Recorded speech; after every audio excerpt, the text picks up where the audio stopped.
Halo, Assalamualaikum warahmatullahi wabarakatuh. Selamat siang anak-anak. Semoga kalian selalu dalam lindungan Allah Subhanahu wa Ta'ala. Amin.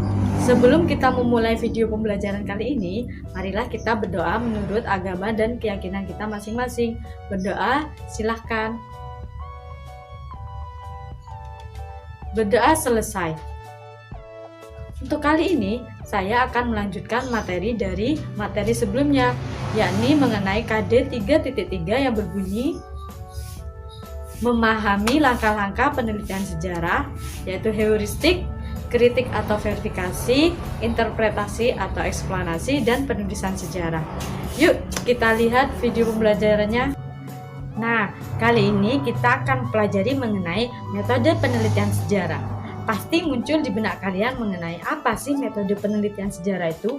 Metode penelitian sejarah menurut Gilbert J. Gragan merupakan seperangkat aturan atau prinsip sistematis untuk mengumpulkan sumber sejarah secara efektif, menilainya secara kritis, dan mengajukan sintesis dari hal-hal yang telah dicapai dalam bentuk tertulis.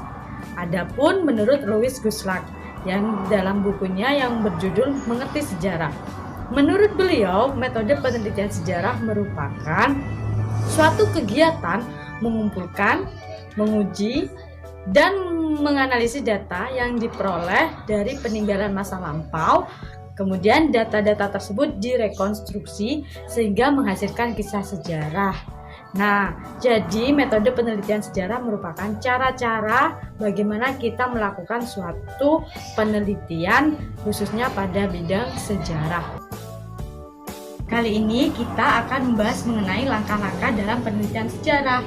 Apa saja langkah-langkah dalam penelitian sejarah itu? Yang pertama yaitu pemilihan topik, yang kedua yaitu heuristik, ketiga yaitu kritik, keempat interpretasi, dan kelima yaitu penulisan sejarah atau historiografi. Nah, kita akan membahasnya secara satu persatu ya. Yang pertama yaitu pemilihan topik. Setiap sejarawan sebelum melakukan penelitian haruslah memilih pemilihan topik terlebih dahulu.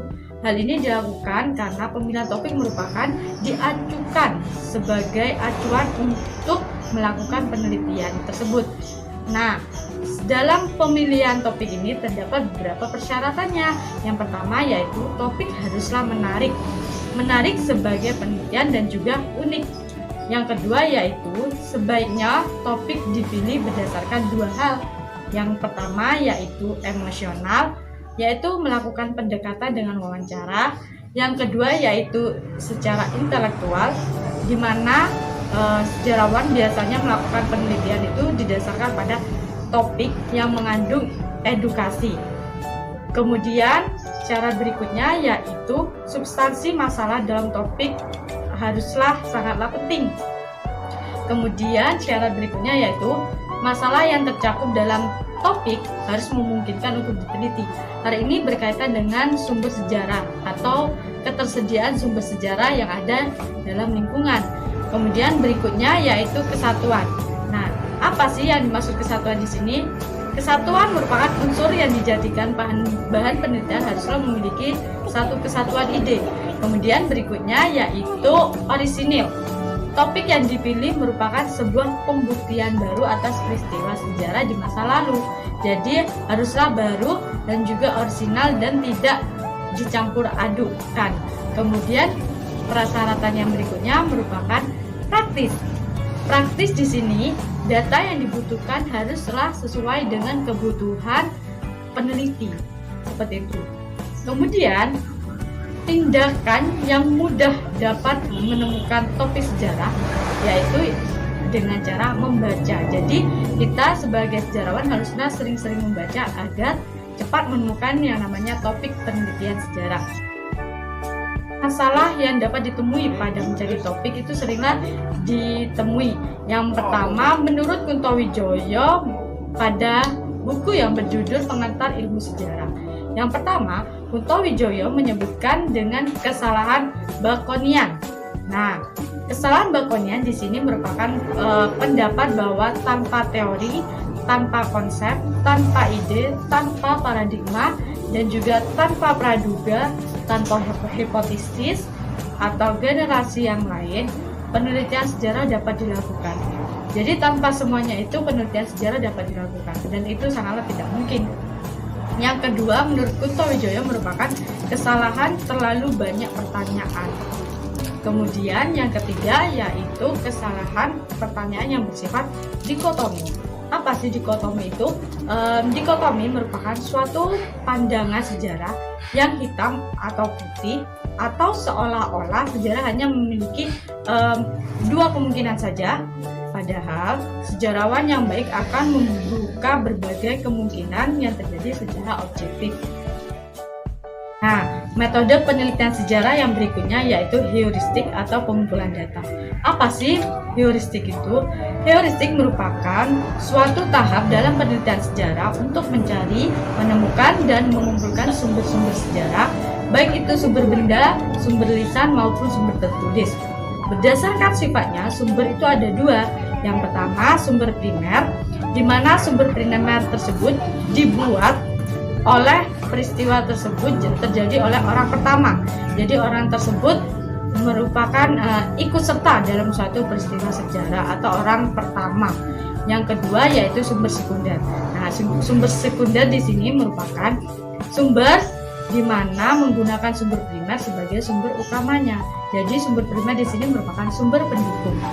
Kemudian ada pun beberapa kesalahan yang sering terjadi atau yang harus dihindari dari sebuah heuristik atau pengumpulan sumber. Apa saja itu? Yang pertama yaitu kesalahan holisme. Apa sih kesalahan holisme itu? Kesalahan holisme merupakan kesalahan yang terjadi akibat sejarawan memilih satu bagian yang penting dalam menganggap pemilihan bagian tersebut dapat mewakili keseluruhannya. Kedua, yaitu kesalahan pragmatis. Apa sih kesalahan pragmatis itu? Kesalahan pragmatis merupakan kesalahan yang terjadi karena sumber yang dipilih untuk tujuan tertentu. Jadi sumbernya dipilih hanya untuk tujuan tertentu. Kemudian berikutnya yaitu kesalahan ad hominem. Apa sih kesalahan ad hominem itu? Kesalahan ad hominem merupakan muncul akibat peneliti malah memilih orang, otoritas, profesi, pangkat, dan jabatan tertentu. Jadi kesalahan ad hominem itu merupakan kesalahan sang peneliti karena kesalahan penulisan jabatan, otoritas, dan lain sebagainya. Berikutnya, metode penelitian sejarah yang berikutnya yaitu kritik atau verifikasi. Apa sih kritik atau verifikasi itu? Kritik merupakan kegiatan memeriksa, mengoreksi, serta menilai sumber-sumber sejarah yang telah dikumpulkan sehingga bisa dipisahkan mana sumber yang penting dan mana sumber yang tidak. Jadi dalam kritik ini kita memilih mana sumber primer dan mana sumber sekunder. Nah, kritik sendiri itu ada dua macam. Yang pertama, kritik intern. Kritik intern merupakan penilaian keaslian sumber sejarah berdasarkan isi atau materi dari sumber sejarah tersebut. Jadi yang kita lihat yaitu isinya atau materinya. Kemudian berikutnya yaitu kritik ekstern. Nah, kritik ekstern ini penilaian kita dilihat dari bahan-bahan atau cover dari suatu sumber sejarah. Contohnya dari bahan-bahan kertas serta tahun penerbitan dan lain sebagainya. Metode penelitian sejarah berikutnya yaitu interpretasi. Apa sih interpretasi itu? Interpretasi merupakan penafsiran terhadap sumber-sumber sejarah yang telah terpilih sebagai bukti penelitiannya. Jadi setelah kita mengumpulkan data atau mengumpulkan sumber sejarah, kita lakukan interpretasi. Nah, sebagai penulis sejarah, dalam melakukan interpretasi harus diikuti dengan teori-teori dari ilmu-ilmu sosial. Selain itu juga, sebagai sejarawan juga dalam melakukan interpretasi tidak boleh subjektif, apalagi berkaitan dengan diri sendiri dan golongan. Metode penelitian sejarah berikutnya dan yang terakhir merupakan penulisan sejarah atau historiografi. Penulisan sejarah merupakan proses penyusunan fakta-fakta sejarah dan berbagai sumber yang telah diseleksi dalam sebuah penulisan sejarah. Kemudian, apa sih historiografi itu? Historiografi merupakan rekaman tentang segala sesuatu yang dicatat kemudian sebagai bahan pelajaran tentang perilaku yang baik. Jadi setelah melalui tahap pemilihan topik, heuristik, kritik, interpretasi, dan langkah penelitian berikutnya yaitu penulisan sejarah yang merupakan titik tolak atau merupakan gong dari suatu penelitian sejarah, di mana kita di sini melakukan mulai melakukan penulisan sejarah. Kemudian di sini kita akan membahas mengenai bentuk-bentuk apa saja pada historiografi itu. Nah, untuk historiografi itu ada 3. Yang pertama yaitu narasi, yang biasanya isinya itu lebih banyak bercerita sesuai dengan apa yang diinformasikan oleh narasumber. Kemudian yang kedua yaitu deskriptif. Nah, deskriptif merupakan isinya itu lebih detail dan kompleks dibandingkan dengan narasi yang di atas tadi. Kemudian yang ketiga yaitu analisis. Nah, di sini analisis, isinya lebih memperdalam lagi atau berorientasi pada penilaian masalah. Begitulah materi pembahasan kali ini, yaitu mengenai metode penelitian sejarah serta langkah-langkahnya. Semoga video pembelajaran kali ini bermanfaat bagi anak-anakku sekalian. Tetap di rumah saja dan jaga kesehatan ya. Nah, kemudian oleh karena itu saya pamit. Apabila ada salah kata, mohon maaf. Sampai jumpa. Assalamualaikum warahmatullahi wabarakatuh.